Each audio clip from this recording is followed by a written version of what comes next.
WVTC Radio Detroit. You can find us on Facebook, YouTube, X, and our website, www.wvtcdetroit.com, or download our WVTC app from the Play Store for Android users and the App Store for iPhone users.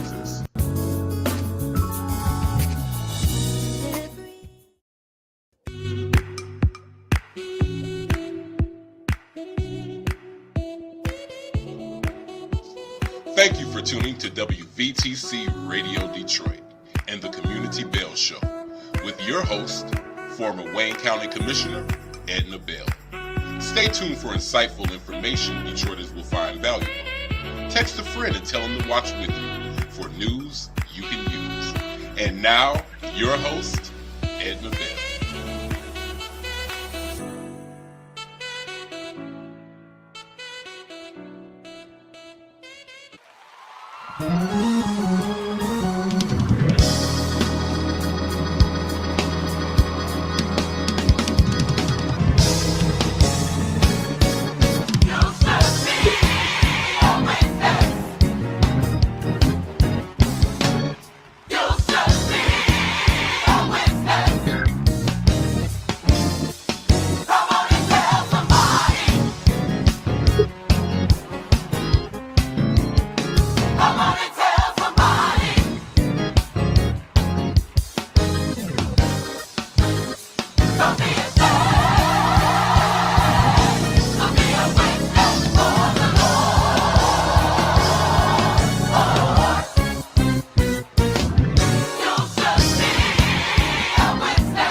Hello, hello, hello. Good afternoon. It's 4 o'clock on Monday, so it must be the Community Bell Show. Thank you so much for joining us. As always, we are just pleased to have you be with us, send messages to us, ask us questions. And we're just glad to have you listen in to the Stellar Award winning WVTC Radio Detroit. You know, we've already won 2 awards, so we're looking to win our 3rd. Voting has ended, so let's hope everybody voted. So welcome again to the Community Bell Show. We're glad to have you with us today. So I've got a couple of things to talk about before I introduce our guest. First, what I want to talk about is graduation time. It's graduation time, everybody. And congratulations to all of those young people who have made that step They've made it through high school. They're graduating at the 12th grade, and they're going to be going into college and trade schools and the business world and doing all sorts of things that are going to continue to make their lives great. And we just congratulate all of them. Tomorrow is graduation for who? Grant James Johnson, my grandson. I know you folks are tired of hearing me talk about that. Oh well. Just get ready to hear more and more and more, because I've got two more coming. For the next 2 years, I'll have somebody graduating from high school. So look forward to hearing about them too. But Grant James Johnson graduates on tomorrow from Cass Technical High School. Their graduation is at the Aretha. Isn't that a wonderful location to have a graduation? I don't know that there's anywhere else in the world that you could have a graduating class that will be situated right across the street from another country. How about that? Their graduation will be at the Aretha that's located on the Detroit River. And we see Canada from that location. So it's a great time to be in Detroit, and we just congratulate the class of 2024. We look forward to all the things you're going to do. So you have to keep us informed, young people of 2024, of what you're doing and how you're doing. And we're going to ask some of you to come on the show to tell us how you're doing and what you're doing and what that first year of college is like. I know it's going to be quite interesting, but congratulations to you. And the other thing is congratulations to all those young people who just recently had their proms. Oh my goodness. Lots and lots and lots and lots of proms have taken place over the last week or two. And the young people have looked simply fantastic. The young ladies were gorgeous. The young men were handsome and debonair in their outfits. And oh my goodness, it's been quite a time, quite a time. We have lovely, lovely folks graduating. We've got a young lady, Mr. Larry Whitfield's daughter's graduating. Hello, congratulations, congratulations, congratulations. And she attended the prom this past week. Dad was her escort. And I understand when they got to the prom, she said, "See ya." I said, okay. But congratulations to her. She's going to be going, I think, to Bowling Green. And so we're going to look forward to hearing from her and what she's doing at Bowling Green. So young people, understand that you just don't leave us. We stay with you. So we'll be looking for a report from Bowling Green. We'll be looking for a report from Florida A&M, from University of Michigan and Michigan State, North Carolina A&T, Hampton University, all those schools where these young people will be attending. We're going to be looking for some reports from you during the year as to how you're doing. And what I also want you to do is to think about those young people that are coming after you. Give them some words of wisdom. So next year, when they graduate and they're on their way, you will have had something positive you can tell them about your experience the first year of college. And so we're going to make that kind of one of our things we're going to do. We're going to have young people come back and tell us how it's going. Oh, is it like you expected? Or is there something you didn't expect? Is there something that's exciting? Or is it something that's not so great, but okay, I can do this? So we want you to come back and talk to us about some of those things, and talk to some of the young people who are going to be graduating about what your recommendations to them would be. We want you to do that. And let me talk about another thing that happened this weekend that I was just so pleased to be a part of. On this past Saturday at the Aretha, the owner of the Right Productions, Shaida Mayusi, who was on the show a few weeks ago and runs the Aretha and all of the acts and everything that goes on there, was so gracious and so wonderful. The stage at the Aretha 20 years ago was dedicated to Ron Milner. And for you, those of you who don't know who Ron Milner is, Ron Milner was a wonderful playwright from right here in Michigan, in Detroit. And he passed 20 years ago in 2004. And at that time, the stage was dedicated to Ron. Well, they had been doing some renovations. And so on Saturday, it was rededicated to Ron Milner.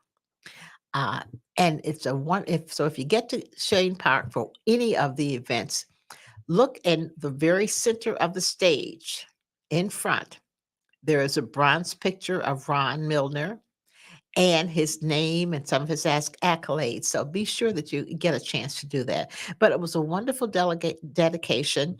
I was asked to speak, and I was just so pleased to be able to do that. For some people don't know that my brother Ted Talbert was also a writer, producer, director, and all that kind of good stuff. But he and Ron were very, very good friends, and he and Ron had quite some times together. And so I was asked to talk about Ron and my brother Ted and some of the things they did together as two artists in the world of art of artistry, I guess I'll call it, African American artistry. They were very good friends. They had some interesting arguments. I just remember some of the things they talked about, and they would have their wonderful arguments, and then they'd go on about their business. They would start laughing and talking. But it was a pleasure to be able to talk about Ron and Ted's relationship and how they both were significant, had significant input into the Black history art of Michigan and Detroit. The writings and the stories, and making sure that those stories stay alive. And that's one of the things that I really want to do, and have begun to put together some pieces, an outline of some interesting things that I'm telling my grandchildren, so that some of the people that they have never known and will never know are part of the history of this city. And I want them to know that. I want those names to be remembered. I want the name of B. Buck. B. Buck was a dancer at the lounges in Detroit. You know, we had wonderful, wonderful entertainment venues, and she was one of the dancers and one of the entertainers. And B. Buck has passed on, but again, B. Buck and Ron and my brother Ted were good friends. And Paradise Valley, Paradise Lost, Paradise Found, is about Paradise Valley and the relationship of the people in Paradise Valley and the entertainment that went on in Paradise Valley. And for those of you who don't know, the what is Harmony Park in downtown Detroit, right off of Gratiot, um, is now B. Buck Park. It was dedicated several years ago to B. Buck, and is now dedicated to B. Buck, because that was part of the area where Paradise Valley was. And it's right on Gratiot, just east of Broadway. And there's a cute little park there. And if you're ever down that way, go down there and see B. Buck, the park that was dedicated to B. Buck. Young people don't know B. Buck's name. We need to find a way to keep her in their memory. Sonny Wilson. Young people don't know who Sonny Wilson is. Sonny Wilson was at one time known as the mayor of Black Bottom. Sonny owned a bar that was at one time called the longest bar in the city. And Sonny was about as tall as I am, maybe. But Sonny was energetic and did all sorts of wonderful things with entertainment in Detroit. Sonny Wilson is a name they ought to remember. And so I'll be coming back with more names of people that you ought to know and ought to remember for Detroit and for your history. Because when people ask you where you're from and you say Detroit, you want to be able to say to them, I'm from Detroit and I know about so and so and so and so. I know about B. Buck. I know about Ron Miller. And I know about Ted Talbert. I know about Sonny Wilson. Those names should remain in your mind. And we are doing to do everything we can to help young people know about those things. Probably 25, 26 years or so ago, before one of our superintendents left, David Sneed was superintendent of Detroit Public Schools at the time. And he and my brother and I were in conversations about having my brother's videos shown in the schools, in history classes, so that they could get a feel for some of the history that is never going to be in books, but is already in video. And so we'll talk about some of those things. But David Sneed was superintendent back in the late 90s. And we were about to make something happen. However, he no longer was superintendent after that. And so it never happened. But that doesn't mean it shouldn't happen. It should happen. Young people ought to know that there are documentaries about their city about people that they don't know now but should know. And so I'm in the process of writing a few words and putting something together so that they will do that. And I'm training teaching it to my grandchildren, so when they go away to college, they'll know about their city. And I've got some requests for some other folk to not just teach it to my children, my grandchildren, but to teach it to other young people. And I'm thinking about doing that. But it's just a wonderful. It was a wonderful afternoon at the Aretha. And for those of you who don't know, Shane Park is the Aretha now. That is the new name of Shane Park, and it's a wonderful venue. Had the pleasure of meeting two of Ron Milner's sons. One lives in California. He was here with his wife, and it was a great times. And Reverend Horace Sheffield gave words because he and Ron were also friends.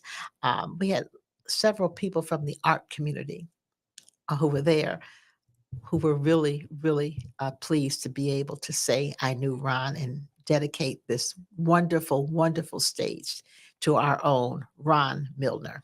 So that was part of my weekend. Weekends really get away from you. They really do. Before you know it, you're doing all sorts of things that you had not intended, but it just happens. So let me talk about something else that I said I wasn't going to talk about, but what the heck, I'm going to talk about anyway. On Friday, there were guilty verdicts for a former president. He was found guilty on 34 counts.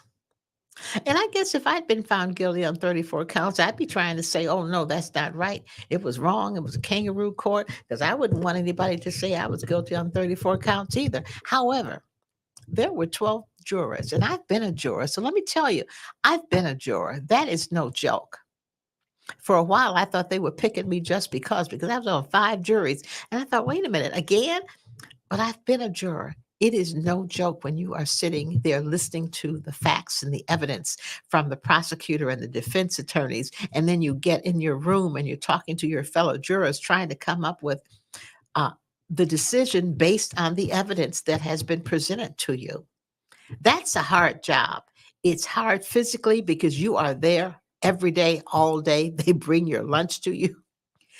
You are there. You can't talk to anybody about any of it. And it's tough because you know what you say is going to impact somebody's life. And so it's really, really a tough position. And people don't do it lightly. They don't do it lightly. And for anybody to say that it was a kangaroo court and the jurors were not real people and they were just all the words they've been saying about their jurors is so horrible. It's so horrible for them to do that. And so I simply say to those of you who are listening, if you think the person was guilty, you know how to vote in November. I'm just saying, if you think the person was guilty, you know how to vote in November. Now, we all know he did it. Come on now. He admitted it on many occasions. But now that everybody else has said he's done it, he doesn't want to have it. He wants to be treated differently. Well, some people everybody needs to be treated in the same way. And when in that court, everybody gets to be treated the same way. He was already treated very special because anybody else who had done some of the things he had done would be in jail. But they didn't put him in jail. And I understand why. I appreciate why. and if he really wants to get the felony taken off his record, he can do like everybody else and go to the expungement hearings and go to all the expungement training and get it expunged. And so, that's that. I'm going to try not to talk about that anymore, but I can't promise you it's the last time I'm going to talk about that, because I think it's so insane that if you had been found innocent, it would have been okay, but because you were found guilty, it's not okay. Well, I understand that, because I would feel the same way if I was found guilty. I don't want to be guilty. I don't want to have a felony. However, you do the crime, you do the time. That's just kind of the way it is. We're going to go away for a quick break. We're going to have you hear a wonderful piece of wonderful music. And when we come back, we're going to talk a little bit more about the world and what's going on.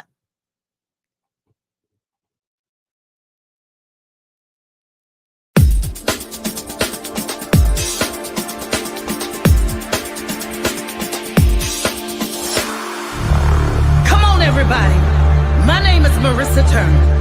This is a song about the place where I was born and raised, about the greatest city in the world, my city.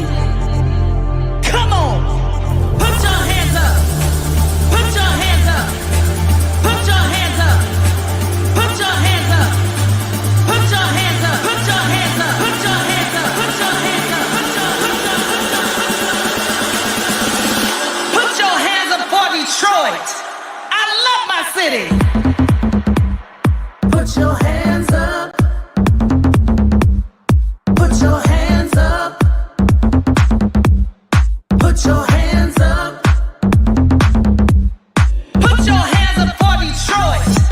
I came up in the deep. It's who I am. It's part of me. No matter where I may go, Detroit's the place I call my home.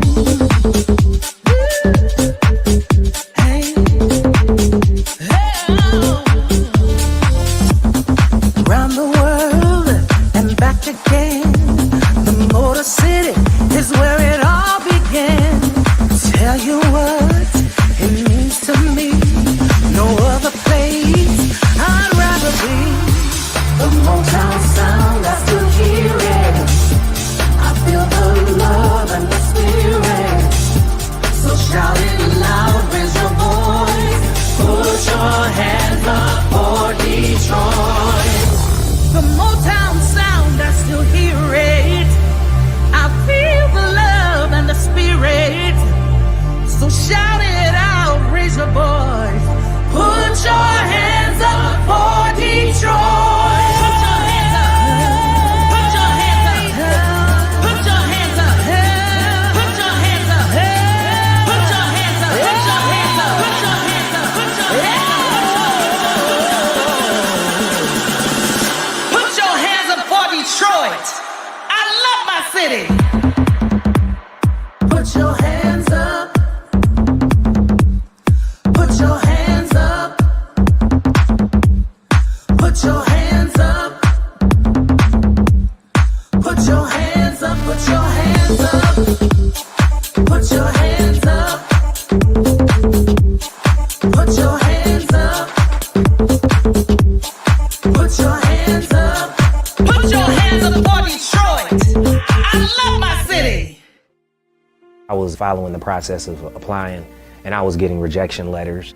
That was kind of disheartening, but I just continued to push through. Usually when I got to that question of, have you ever been convicted of a felony? Sometimes I would check yes and provide supporting documentation. I tried to do the expungement process on my own. I felt like I was being sent on a wild goose chase. Ultimately, I finished the process, but as a result of me having more than one felony at the time, I was rejected, and I couldn't apply again for like 36 months. So after that time had passed, I heard about Project Clean Slate. As a result of Project Clean Slate, I've been able to advance my career. It was a seamless process. I want to say like 8 or 9 months in total. Initially, I submitted the online application. Soon after that, I was contacted for fingerprinting. After fingerprinting, I had my hearing with the judge and the prosecuting attorney. After that, I was notified that my record was sealed and I was no longer a convicted felon.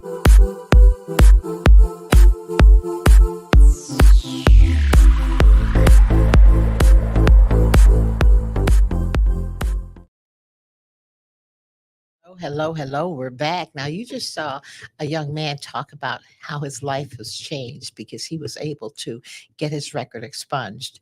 That's Project Clean Slate. It's a free expungement program for Detroiters.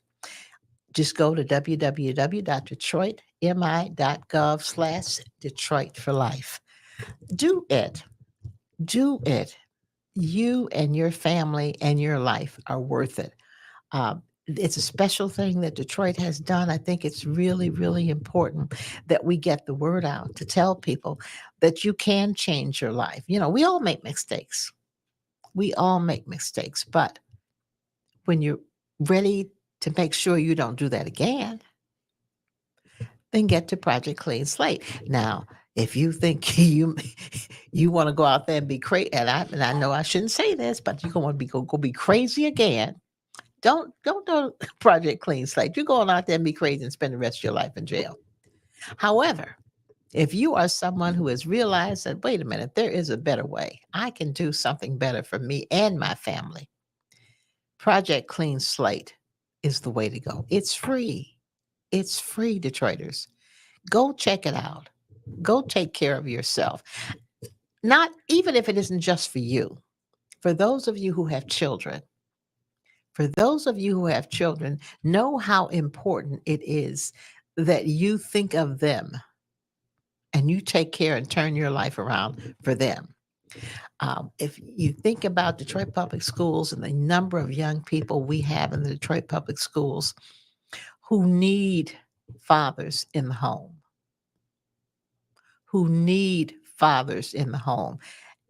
And clearly, I don't have to say we need mothers because that's a given. Mothers do a yeoman's job as it relates to taking care of families and homes and the whole block for that matter. Mothers take care of everybody's children. But they need a father. They need to see, and particularly boys, they need to see that this man is acting like a man, is taking care of business the way men are supposed to take care of business. They're out there working. In my day, it was nothing for men to have more than one job. They'd leave one job in the evening, go to another one later on in the night because they needed to take care of their families. It was nothing for that to happen. And so, young men, if you have children, or if you're thinking of having children, know that you have a responsibility to those babies. You have a responsibility to let them see what it's like to be a real man and to let them see what they need to do if they're going to be a real man to take care of their families. And it's not just for boys. Your daughters need to see what fathers do. Your daughters need to see how men take care of the families, how men take care of their daughters, how men look after their mothers and their wives, because they need an example. So when they get out there and it's time for them to begin to dating and start choosing a male of their choice, they need to have an example about what a man is supposed to do. They need to know that men take care of their families, that men love their daughters and their sons and their wives and their mothers, and they are responsible for their well-being. So daughters need to see that so that when it's time for them to pick a man, they know what to pick. They know that just because he's driving a great big fine car and flashing a couple of dollars every now and then, that isn't necessarily the man you want to be in. You need to make sure that men, you're looking after your daughters and your sons. It's important. It is important. We do have a guest. I thank her so much for taking the time to be with us. She has been at graduations today, the keynote speaker at graduations, and she's all over the place, as I'm sure you will know when I tell you who she is, but has been a state legislator and is now a member of the Detroit Public School Board. We're just so honored and pleased to have with us our guest today, the Honorable Sherry Gay-Dagnago. Sherry has been around for years doing the work, not just doing the talk, but doing the work. And we are just appreciative of having her with us. Good afternoon, madam. Good afternoon. How are you?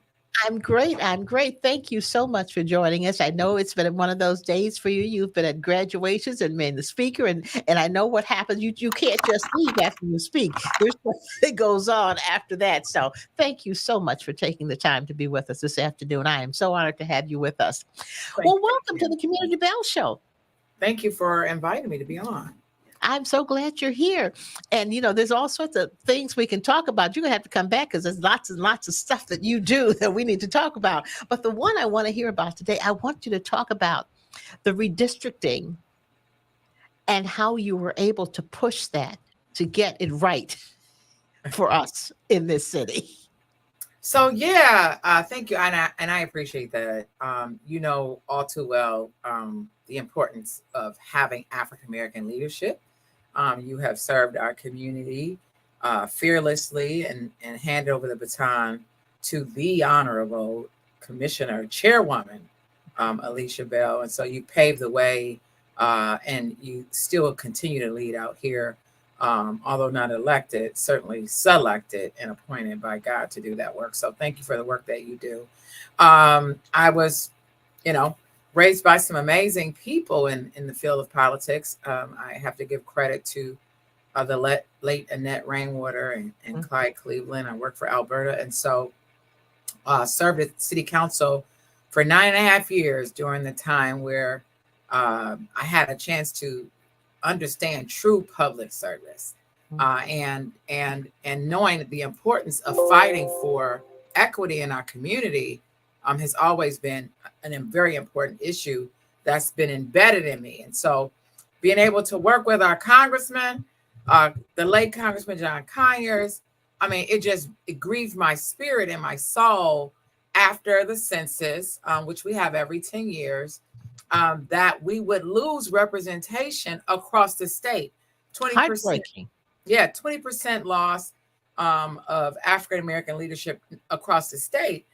Detroit having the largest footprint, urban footprint in the state, and losing representation both in the House and in the Senate. And so very grateful that the first lawsuit, we worked together with the former chair, now judge, Tanisha Yancey, and we moved on that lawsuit 2020.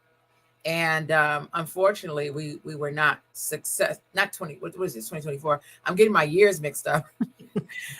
So much has happened since COVID, but we moved on that lawsuit and we were not successful. As you know, the federal law for redistricting states that you have to have an expert, redistricting expert, to provide analysis, which cost in excess of, $100,000.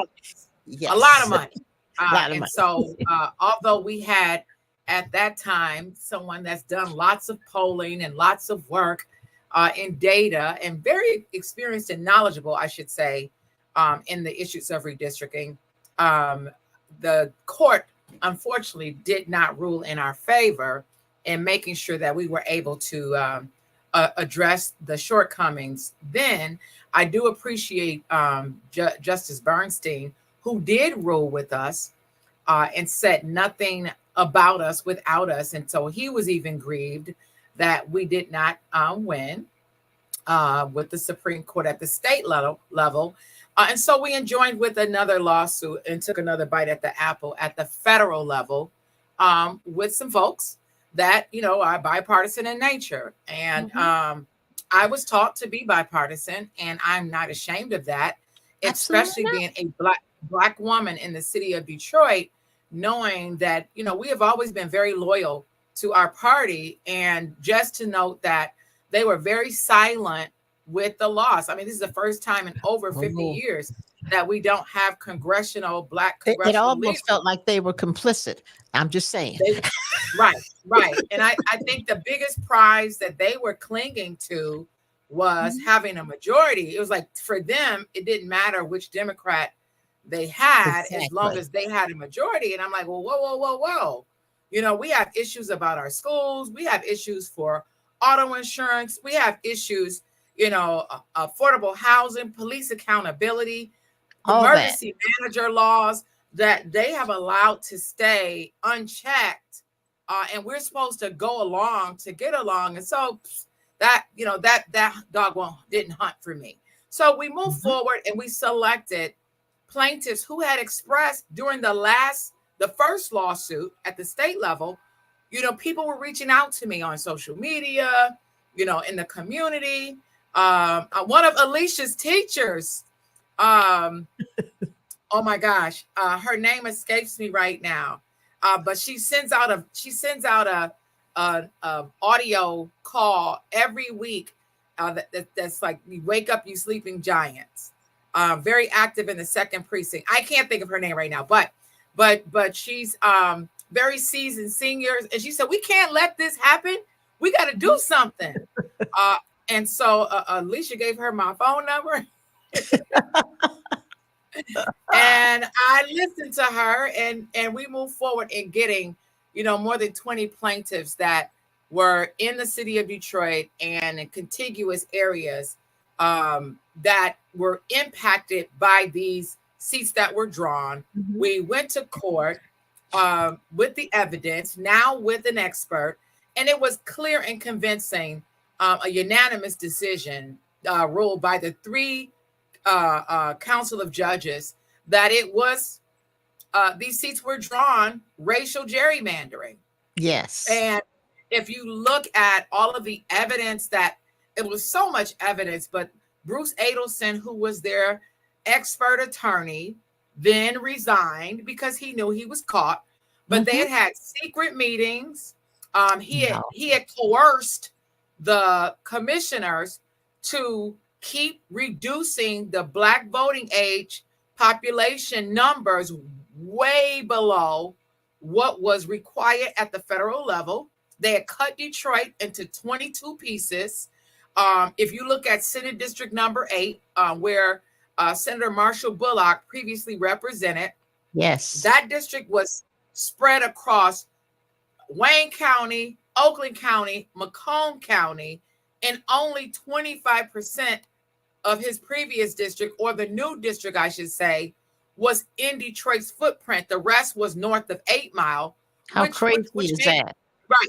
It made it impossible at a 28, 30 to 70%, makeup. And those unfortunately fortunately or unfortunately, across 8 Mile voted in a 3-to-1 voting differential to that little small chunk that was in Detroit. So no matter what, that seat would never have any representation, any Black representation. And one district in particular had Birmingham and Brightmoor enjoying together. How about that? The judge asked, how is it that you could even, what kind of community of interest did they have in common that you would put these poverty-stricken community with Birmingham? And then when you looked at the community of interest on the east side, they put Jeff Chalmers, St. Clair Shore with the points, saying they had sailboats in common as a community of interest. So they ignored the biggest community of interest that there was, African Americans. Yes. And were unapologetic in doing so. And so I'm grateful that about 3 to 4 of the commissioners, I have to say Lang, Zatella, and one more, I'm sorry, her name escapes me right now. But once they realized now you got to go back to the referendum that was put on the ballot. Voters, not politicians. People who have this negative concept of what elected officials are, what they do, they wanted to take elected officials out the process. Well, I pushed back on that because Lamar Lemons, Virgil Smith, both who have served as Detroit caucus members in the legislature, Buzz Thomas, well, maybe Buzz was there during that time, Jimmy Womack, Stallworth, several others, Bert Johnson, they all knew at that time when they were in the Senate and then in the legislature, they worked across the aisle because the Republicans knew that they had to comply with the Voting Rights Act. And so they worked with the members from Detroit to make sure that the seats were drawn in a way that met that criteria. Absolutely. If you fast forward with the commission, they were directed not to comply. Now, our party's supposed to uphold the John Lewis revision of the Voting Rights Act. But right here in Michigan itself, they violated the Voting Rights Act. So what is that now? What was the outcome? What's happening in August, I guess, in the August primary? What's going to happen? August primary, August 6th, Tuesday, August 6th, residents need to take a look at their there's 7 new districts. Now, there were more, But if you understand the adjudication process, that it wasn't so much, we had to go with what the judges approved. Yes. And so with that, 7 seats were redrawn.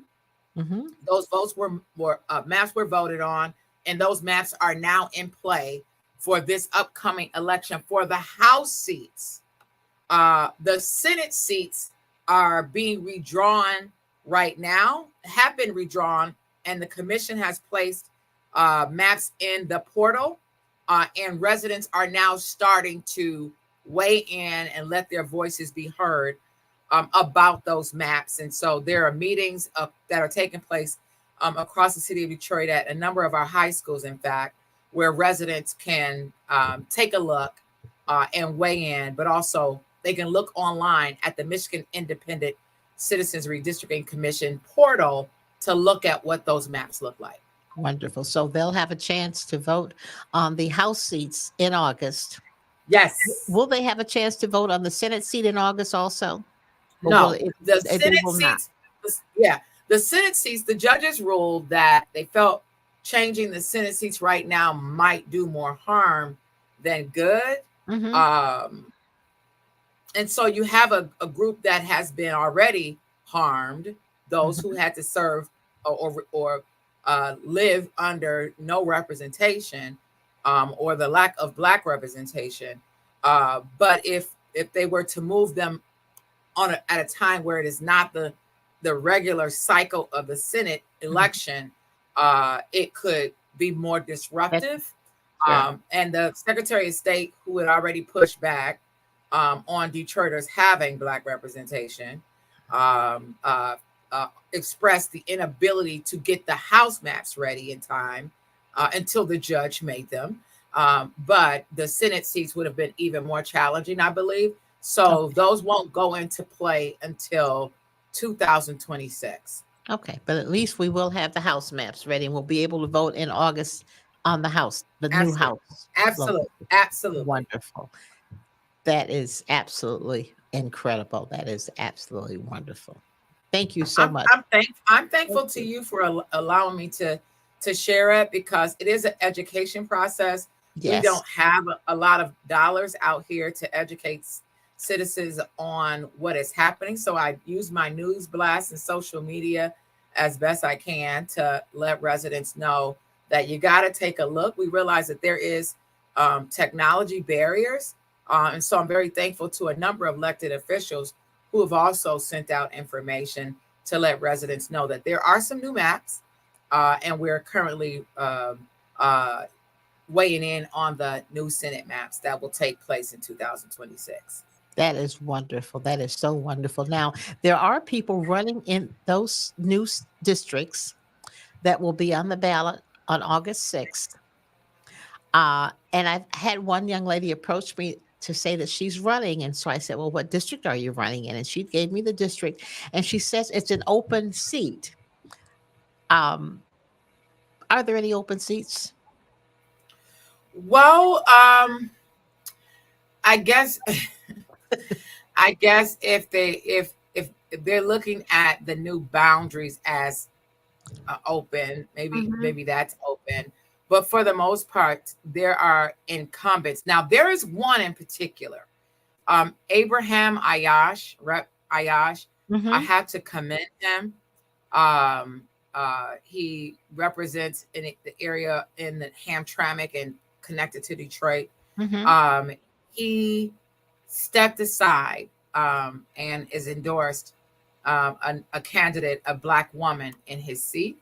That's very rare that we see a non-Black candidate that would step aside and push a Black candidate. So I applaud him for that. So I guess if that's the open that may be the seat, seat she's talking about. I haven't. I said I told her I needed to look at it and see what it before I tell her I need to look at it. So I'm gonna. That may be the one she's talking about. So we'll that may keep be. a good thought. Is she an attorney by chance? Yes. Yes, that's the one. More than likely, that's the one. Okay, wonderful. I'm glad. I'm glad because she'll make a good representative. Yeah, She's she's been been out there doing work working a for a while. very long time. Yes. I remember when She's she been graduated from working in U of our M. community. Yes. Yes. So Yes. I'm glad Yes. she'll make a good representative for us, a good representative for us. Absolutely. And now we only Absolutely. have a minute or two left, so I've got to have you come back because I want to talk about a lot more stuff, school board stuff, and all other sorts of community stuff. But I'm going to say this, and I'm going to say it mildly: we need somebody Black in the U.S. Congress to represent Detroit. Yes. Absolutely. So- Absolutely. And I if I can say Yes. that I am a former candidate Mhm. and I am supporting Councilwoman Mary Waters. We're going to get in here and fight full steam ahead to make sure that we do have representation. I believe it's incumbent upon all of us. Everybody had their own picks of who their candidates was, but right now, more than anything, unity is needed. I started a group on Facebook, 100 women Yes. for Mary Waters for Congress, and now we have exceeded that 100. So now we'll be renaming it 1,000 Women There you go. for Mary Waters. I hope you'll come on I'll board be and join included that in group. that number because we have to Good. have somebody Black, and it's best to have a woman. I'm just saying. Yeah, absolutely. And I want to, and we've got to do right. this. Right. And I have to say this for people that don't know Council Member Mary Waters' background. I mean, I'm supporting her. I'm a former Detroit Public School science teacher, but I know her commitment to education. She's an experienced legislator serving in the legislature. She's committed to our seniors. She's on city council. I serve on her task force for literacy. So I know this is someone that we can count on, that we can trust. I believe Mary is grassroots centered, but savvy enough to work within her caucus and across the aisle to bring home resources for the city of Detroit. And that's what we want. Someone who will listen to the people, will work for the people, and is not afraid to be with the people. And that's what I've seen throughout the years in her leadership. Yes, that's what we have to have. Thank you so much for being with us. I'm going to have you back because we've got. I look forward to it. If I can invite your audience, June 11th is our next school board meeting at East English Village at Finney on the east side of Detroit. That's Tuesday, June the 11th, 5:30 p.m. If you can't come in person, go to our website and you could tune in online. Because that'll be the next conversation we have is my wonderful school board that I love dearly. So we have lots to talk about. I've got lots of things to talk about with that. Thank you, Sherry, so much for being with us. I appreciate it, all the input you've given us. Thank you for having me. We're going to have you back. I appreciate you. Have a great day. Okay, Thank everybody. You so much for having me on. Thank you for seeing the Community Bell Show. It's been a great pleasure having you. Remember, our young people who are graduating, our young people who are going to be in school, out of school this summer. Watch out for them. Make sure they're okay. Have a great week. We'll see you next Monday at 4:00 on the Community Bell Show. Have a great week.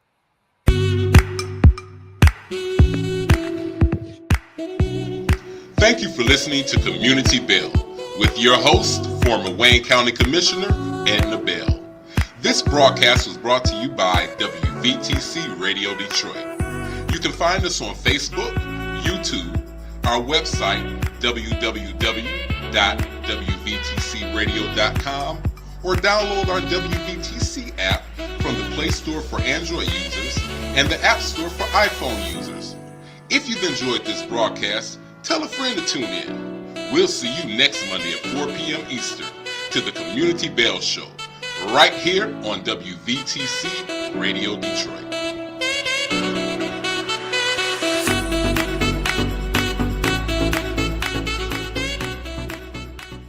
You're listening to WVTC Gospel Radio Detroit, and we're flowing in the Spirit. The views and opinions expressed on the previous broadcast are those of the authors and do not necessarily reflect the official policy or position of WVTC Radio Detroit, its advertisers, or affiliates. You're listening to WVTC Gospel Radio Detroit, and we're flowing in the Spirit.